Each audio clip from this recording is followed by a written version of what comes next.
Hi guys, so today I'm going to be doing a book review video. I have 7 books. It was a good mixture of okay books and kind of good books.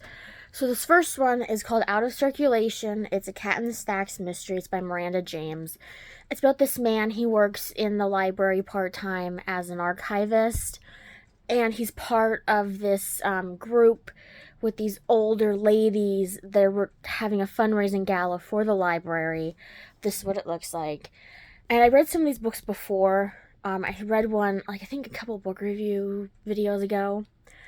And there's this woman, this older woman, who is in the group who doesn't really get along with anybody. A lot of the people in this group really don't like her. And at the fundraising gala, she actually ends up dying. And they think it's the main character's housekeeper that killed her, because she was the last one seen where the body was. And the person that died and the housekeeper, they had like a beef with each other, so that's why. And she won't say why. The housekeeper won't say why she had an issue with this woman. So yeah, and this guy, he helps solve mysteries with this cat. It's a good book. It kind of is like the Cat Who kind of books. I do have a Cat Who book that I'm going to review today. So this one, I read another book in this kind of series. It's the Young Royal series. It's Patience, Princess Catherine. It's by Carolyn Meyer. This is what it looks like. The one that I read was about Catherine de Medici. This one is about Princess Catherine, who is Queen Catherine, the first Catherine that married Henry VIII. And it basically starts out with her journeying to meet, because she first wasn't married to Henry VIII. She was married to his brother, Prince of Wales, Prince Arthur, and then he dies. And it basically takes place during that time period in between when the Prince of Wales dies until Henry VIII becomes king, I think. And how she was like locked up in these places where she barely had enough to survive. Some of her staff left her. She never had enough money to pay her staff. She couldn't do anything.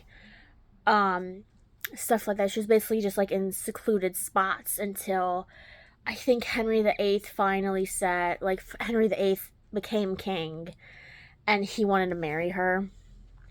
It was a good kind of book. The chapters are kind of short. There isn't chapter marks in these books. I do have another one. It just goes through, I think, until she has her child, the only child that she had that lived, Princess Mary. And then that's where it stops. Or there was an epilogue in it about, like, when she died. Like, it says, like, oh, she died and blah, blah, blah. And then how her daughter became queen and stuff later on in life. So this book was just okay. This is called The Gown. It's a novel of the royal wedding. It's by Jennifer Robson. This is what it looks like. I got it at Target. This book it takes place in 2 different time periods. The first one takes place in London in 1947, just after World War II. And then in Toronto, Canada in 2016. And it goes back and forth. There's 3 characters in this book. The first 2 are from the 1940s, and then the other one it's with 3 women, and the other woman is from 2016 in Canada. It's about these 2 women who worked in this embroidery clothing place, where they start working on Princess Elizabeth, later Queen Elizabeth II's wedding dress when she married Prince Philip. And then in the second part, it's one of the girls that worked on the dresses' granddaughters. And she ends up going on this journey to figure out more about her grandmother, because her grandmother died and she didn't really learn a lot about her grandmother. And so it's a good story because you can see throughout the story like all the characters and stuff, like all the storylines like interconnecting after a while, which you figure out, oh, like this was why, this happened. And then like there was a part in the book, when you got to the I guess the future, 2016, the present, I guess, for this book, where there's this event that she's talking about with her grandfather, and she never knew her grandfather or her mother's dad. And then she's wondering why, like, she can't find anything out about what happened and stuff, or why she eventually moved to Canada. And then it goes back in the past and explains that, and it's kind of like it's kind of like a plot twist that you wouldn't see coming in this type of book. At least I don't think so. So this book was just okay. I never read anything by this author before, at least I don't think so. This is called Bride and Doom. It's by Deborah Donnelly. This is what it looks like. It's about this woman who, she's kind of like a wedding planner. And this person dies in the book. And they think it's this person dies in the book, and they think it's the florist who killed him. And of course, that's the main character's, I guess, kind of friend.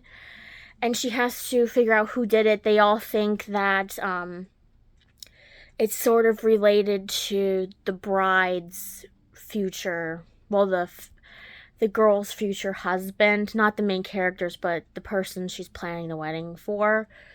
And it was a good story. It was kind of like a plot twist at the end, of who actually did it. This one is called Holy Guacamole. I think this is the last book that I have by this author. I don't think I have any more books. It's a culinary mystery with recipes. There's recipes in this book. Every couple chapters, there's kind of like a little excerpt. This woman writes food columns for different newspapers, and in not each chapter, but every couple chapters, there's like a little snippet of one, and it tells you like kind of like information about how like guacamole came about, how enchiladas came about, all this kind of stuff. It's by Nancy Fairbanks. That's what it looks like. It's about this woman, what was her name?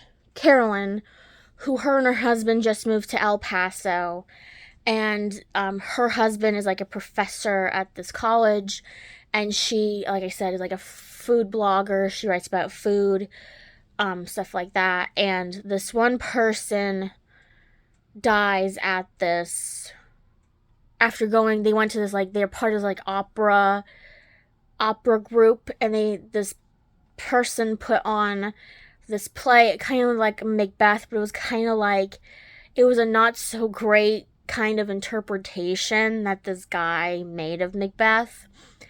And here he eats this guacamole, and then the next day he dies. And she's trying to clear this college student's name because she's the one that made the guacamole, and she just goes on these weird adventures with this ex police officer woman. And it had suspense, but it was also funny. There was like 30 or 40 some chapters in it. A lot of the chapters weren't that long in this book. These books are really good, like, especially because, like, these are ones that the main character, Sassy, the person she helps work with, is kind of sassy to help solve this mystery. This is the last Cat Who book I have. I have to find one more book to finish this series. This is The Cat Who Could Read Backwards. This is one of, like, the earlier, books in the series. I forget what number in the series it is, but this is what it looks like. It's about this man he writes columns for this newspaper. He solves mysteries with his 2 cats, but this is an earlier version where he didn't have his second cat yet. This book is about Quill. He's starting to come he comes to this new place where he ends up writing, he's supposed to write an art column first for this newspaper. And he ends up, this person that is kind of like this art critic for this newspaper. Nobody really knows him. He writes horrible reviews. Nobody likes his reviews of these people in town. And he ends up moving into this man's house. And that man is the first cat that he has in the book, which is Coco. Koko. And this guy dies. And he's trying to solve who did it and why with the help of this cat. These books are nice. They kind of remind me, I don't know why. It must be an aesthetic thing, but they kind of remind me of, like, if you read one of these books, like, it's a perfect, because somewhere in the book, he moves to, like, the New England area.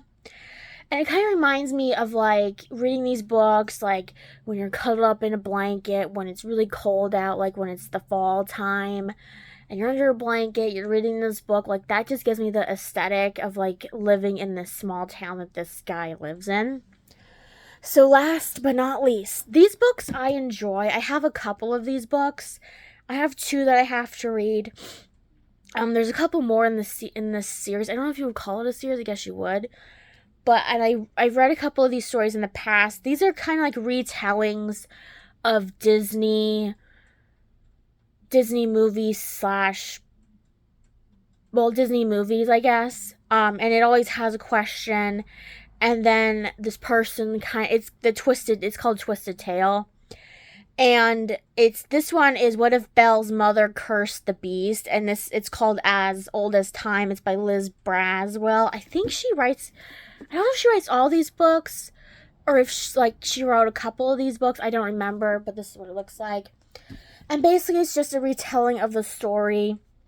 It goes back. The first part goes kind of like back and forth between the earlier days of when Maurice first met Belle's mom, and Belle's mom is like a sorcerer. She's a witch.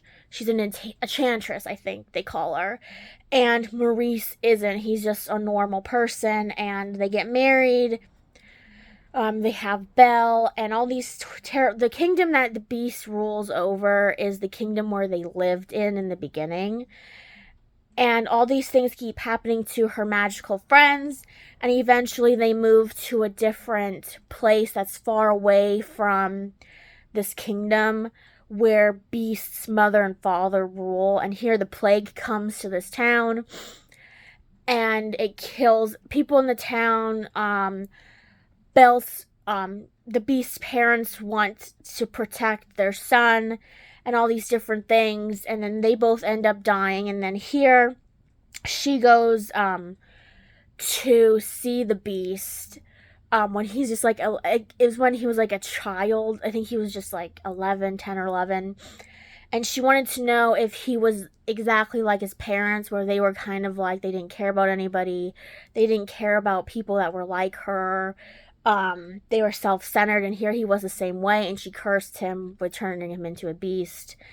And then it takes place like in the present, where Belle's, her older self. She doesn't know anything about her mother. She goes to the castle to rescue her father. She becomes a prisoner for the beast. And then here, instead of, he has to find love, and with the petals dropping, she touches the rose and it shatters immediately. It turns to dust. And then they go on this adventure to figure out if her mother's still alive. Can her mother break the curse? Because obviously the rose isn't a rose anymore. And it was a good book. It was obviously a different take on the story. But the ending of the story, it kind of made me upset. Because the beast, her mother doesn't have enough power to break the whole curse. So the beast has to decide on what to do. And what he chooses, at the end of the book, it ends up going into something, well, if they think that if he does this, it would break the curse, the other part of the curse. And I was just like, I really wish that everybody that was part of the curse, it would have, helped, you know what I mean? That type of thing. Like the spell would have broke and everybody would have gotten more of a happy ending that way. But it was a good book. I have a couple more. I know there's a lot more in the series. I just don't have them all. The only place I can find these books at are at Target. So that was my book review video for this month. I hope you guys have a wonderful day, and I'll see you guys next time with another video.